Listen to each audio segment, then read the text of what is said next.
क्या आप genetic modification को भी स्टडी कर रहे हो? मैं तो नहीं कर रहा हूँ, बट जेनेटिक मॉडिफिकेशंस एक बहुत ही इंटरेस्टिंग एंड फैसिनेटिंग फील्ड है। आपके पास ऑप्शन है जेनेटिक इंजीनियरिंग। हम हालांकि हमने उस पर काम किया है, बट मैं उस पर अब नहीं करता हूँ काम। अगर आपको डिफरेंट ट्रेड चाहिए तो you can pick your trade. लंबा हाँ, चौड़ा बेबी चाहिए, बिल्कुल। बना जैसे सकते हो। आपने अपने वाइफ के साथ बहुत सारे एम्ब्रियो प्लान किया, जी। क्योंकि हर एक स्पर्म का जो जेनेटिक मेकअप होता है वो अलग होता है, ठीक है? एग में भी अलग होता है, उससे कॉम्बिनेशन से एम्ब्रियो बना। आपने 50-60 एम्ब्रियो बना के रख दिया, मे बी 120-130 एम्ब्रियो बना के रख दिया डीप फ्रीजर्स में। बट आपको 5 साल बाद उसमें से पिक करना है कि सबसे बेस्ट बेबी कौन होगा, जिसके अंदर अच्छे ट्रेड्स हों। दुर्योधन कौन होगा हाँ, ऐसे मेरे नीली बच्चों में आँखें, से? भूरी आँखें, जो भी चाहिए आपको। तो आप सबसे सारे एम्ब्रियो से एक-एक सेल निकालो जी। और सिंगल सेल सीक्वेंसिंग करते हैं, डीएनए को सीक्वेंस करते हैं। फिर आपके पास कंपेयर आ जाएगा। इस एम्ब्रियो के पास ये ट्रेट्स हैं, इसके पास ये ट्रेट्स हैं। ये वाला एम्ब्रियो खराब है, इसमें जो है हो सकता है कि कुछ सिंड्रोम्स आ जाएँ, कुछ डिजीज़ आ जाए। तो ये फ्यूचर है, बट मैं इस तरह के फ्यूचर्स को बहुत सपोर्ट नहीं करता हूँ। क्यों? आप ये आप भगवान के साथ खेल रहे हो? हाँ, आप नेचर के साथ जाइए। नेचर के साथ ज्यादा खेल रहे हो? बिल्कुल, ओके। क्या दुख की भी एक जीन होती है सर? यस होता है। क्या मैं हाँ। मस्ती कर रहा था? यस, नहीं, हमने एक पब्लिकेशंस किया, अरुणाचल प्रदेश की एक पॉपुलेशन थी, जी। उनके अंदर सुसाइडल टेंडेंसी ज़्यादा होती है। तो उस गाँव के लोग सुसाइड करते हैं, मतलब 10% तक। अगर 100 में से 10 लोग सुसाइड अटेम्प्ट करते ही हैं, जी जी जी। तो उसके लिए भी एक जीन होता है। और वो दुख की जीन? हाँ, वही तो मत- दुःख की जीन है वो। वो कुछ हार्मोन रिलेटेड होता नहीं, वो रहेगा? डिप्रेशन के जीन्स होते हैं। डिप्रेशन के जीन्स भी होते हैं और एपिजेनेटिक भी होता है, गट माइक्रोबायोम से भी होता है, बट जीन का ज़्यादा इंपॉर्टेंट रोल होता है। ज्यादा इंपॉर्टेंट रोल होता है यस, क्लिनिकल डिप्रेशन की? डिप्रेशन है जो दुःख होता है, वो भी तो हार्मोनल होता है। बायोकेमिकल्स बॉडी में बनते हैं, जैसे सेरोटोनिन हुआ, उसका एक्सप्रेशन बढ़ जाएगा। मतलब उनकी क्या? कैपेसिटी नहीं होती कि इतना सेरोटोनिन प्रोड्यूस हो जाए, इसलिए खुशी महसूस ही नहीं होती। हाँ, नहीं होता है वो। तो उसके लिए भी जीन्स रिस्पॉन्सिबल होते हैं। ओके। और क्या अजीब जीन्स होते हैं सर? बहुत सारे जैसे जीन के हमारे जो 98% जो जीन हैं, वो इनएक्टिव हैं। ओनली 2% ही जीन एक्टिव हैं, ठीक है? इसका मतलब क्या है? मतलब हमारा जो 90% जो 98% डीएनए है, वो बिल्कुल सुस्त बैठा हुआ है। कोई रोल नहीं है उसका, जिससे जस्ट पास होता है। पर हमें पता भी नहीं है कि उसमें क्या है। हाँ, पता भी नहीं है, बट 2% डीएनए ही एक्सप्रेस होते हैं, अपने आप को एक्सप्रेस करते हैं, प्रोटीन बनाते हैं और उसकी वजह से हमारे अंदर एक फंक्शन आता है। हमने हनुमान जी की कहानी सुनी है कि उनको पता चला कि उनके अंदर ये शक्तियां हैं? हाँ, ऐसे कुछ सिनारियो हो सकता है 98% के? यस, वो शक्ति होना। अरे नहीं, मैं नहीं, वो मस्ती कर सही रहा है, हूँ। 98% वो शक्ति तो है। नेचर ने क्यों दिया है? पता है इतना बड़ा फिनोमेना कि 98% डीएनए को नेक्स्ट जनरेशन में पास कराना है। जी। सारे सेल्स में रिप्लिकेशन होते हैं, हर सेल में हो जाएगा, जंक डीएनए बोलते हैं उसको। 98% डीएनए जो कि बैठा हुआ है सुस्त। हमें पता भी नहीं कि क्या है अंदर। हाँ, बट वो काम नहीं करता है। वो क्यों पास होता है? नेचर ने कुछ सोचा होगा, कुछ जो है किसी कोई रीज़न होगा, उसकी वजह से ही वो 98% पास होता है वो। इज इट पॉसिबल कि हमारे पूर्वजों की मेमोरीज, हुँ, हुँ। यानी उनकी यादें, उनके दिमाग की यादें हुँ, हुँ। उस डीएनए में छिपी हुई है?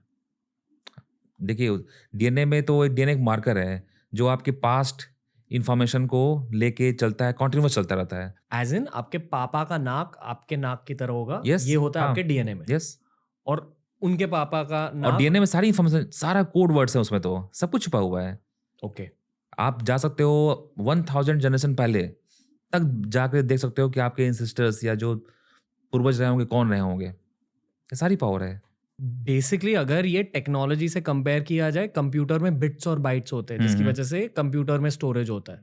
जो चीज़ आप कंप्यूटर पे सेव करते हो, it's in bits and bytes, ठीक है? हमारे डीएनए में भी बिट्स एंड बाइट्स हैं, और आप कह रहे हो कि इन्फॉर्मेशन ट्रांसफर होती है। यूज़ कर सकते हो एज़ अ डेटा स्टोरेज के लिए भी आप। ओके। मैं जब ऑस्ट्रेलिया गया तो वहाँ के अबॉरिजिनी पॉपुलेशन से बात करी थी पिछले पॉडकास्ट में।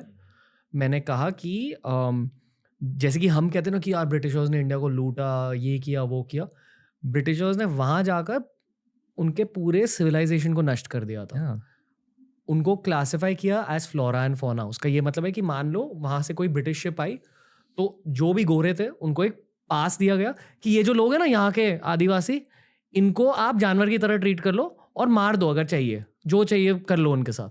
मतलब उनको बोला गया कि यार ये लोग ना जानवर है, मार दो। तो पूरे कल्चर को हटा दिया उन्होंने। हमने अंडमान के लोगों पे काम किया, उनकी खोपड़ियों पे। ब्रिटिश टाइम की खोपड़ियाँ हैं। जी। उन खोपड़ियों के जो ऑर्बिट के सॉकेट्स होते हैं ना आँख में, उसमें पर्ची में लिखा रहता था कि this individual was hunted by sir. मतलब ये अंडमान निकोबार में भी हुआ है। हाँ, आप 1857 पे हमने काम किया, एक जगह अजनाला, वहाँ पे जो रिवॉल्यूशनरीज़ थे, सोल्जर्स, इंडियन सोल्जर्स, 500 लोगों को 1 बाय 1 बुलेट उसके स्टोन के जो होते हैं ना ये शॉट उससे मारा और उनको जो है जिंदा एक कुएं में दफना दिया ताकि वो सफोकेट करें अंदर और उसके ऊपर डाल दिया मिट्टी और जो उनका लीडर था उसको तोप के गोले से जो है उड़ा दिया। उनके हड्डियों पर हमने काम किया। वो सारे के सारे गंगा प्लेन के सोल्जर्स थे। तो इतना ब्रूटल किलिंग किया उन्होंने जो है। जब हम ऑस्ट्रेलिया में थे तो हम्म बहुत सारे अबॉरिजिनी लीडर्स हमें मिले और बहुत बात करी और जब वो भारतीयों से बात कर रहे थे ना तो ऐसा लग रहा था कि यहाँ दो भाई बात कर रहे हैं। उनके सोच विचार उनके देवता उनका कल्चर हमारे कल्चर से बहुत मैच कर रहा था। मेडिटेशन की बातें होती है, स्ट्रेचिंग, योगा की बातें होती है उनके कल्चर। जो उनके कुत्ते होते हैं वो भी इंडियन कुत्ते से मैच करते हैं जेनेटिकली। डिंगो। डिंगो। हाँ। इंडिया में जो होते हैं ढोल, जी जी जी। ढोल और डिंगो वो आपस में भाई बहनी हैं। तो बेसिकली मतलब मेरा पॉइंट ये है कि कल्चर में बहुत सिमिलैरिटीज थे। ठीक है, तो मान लो आपको किसी के साथ कंफर्ट फील हो, आप खुल जाओगे उनके साथ ना। तो जब वो खुले हमारे साथ, बहुत दर्द रिलीज हुआ। इतना ज्यादा दर्द था उनके दिलों में। ये कह रहे थे कि यार ये जो यहाँ के गोरे हैं ना अभी भी हमें अच्छे ट्रीट करते हैं, दिल के अच्छे हैं, पर इन्हें पता भी नहीं कि इनके पूर्वजों ने हमारे पूर्वजों के साथ बिल्कुल, क्या क्या किया, क्योंकि किया है। उनके सिस्टम में सिखाया ही नहीं जाता। क्योंकि ये बहुत ज्यादा डार्क हिस्ट्री है और शायद आपस में फिर लड़ाई हो जाएगी। ये एंटी डिवाइड एंड रूल है शायद कि यू नो बताओ नहीं हाँ उनको। पास्ट को भूल जाओ और अब आपस में रहो। ये बातें बहुत छिपी हुई होती है मेरे ख्याल से। जो ऑस्ट्रेलिया, अब क्रिकेट देखते हो तो हाँ हाँ। ऑस्ट्रेलियन टीम में बढ़िया बॉलर है स्कॉट बोलैंड। वो he is one of the first Aboriginal players for Australia in a long time. ये हर कोई बोलेगा और वो प्राउड है। एक साथ रहते हैं, एक टीम की तरह खेलते हैं, पर कोई इन चीज़ों के बारे में बात नहीं करता कि ब्रिटिशर्स ने क्या क्या किया था वहाँ। तो जो मैं कह रहा था कि उनसे बात करके दर्द महसूस हुआ, ये जेनरेशनल ट्रॉमा है कि यार 100 साल पहले, 200 साल पहले इतने भयंकर चीज़ें हुई हैं हमारे साथ। बिल्कुल बिल्कुल। तो वो चीज़ें भी स्टोर होती होंगी। बिल्कुल बिल्कुल बिल्कुल। जो ये 1857 के सोल्जर्स थे जो मारे गए थे इस तरह से, जी।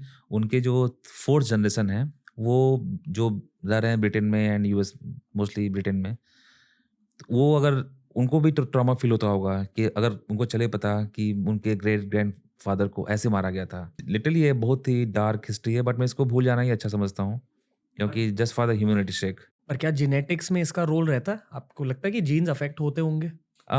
जीन्स में की सिलेक्शंस होते हैं। अगर आपने 10 लोगों को मार दिया जो कि बहुत अच्छे ट्रेट वाले या अच्छे डीएनए वाले लोग इंडिविजुअल रहे हों, तो डेफिनेटली आप उसको डिस्ट्रॉय कर रहे होंगे।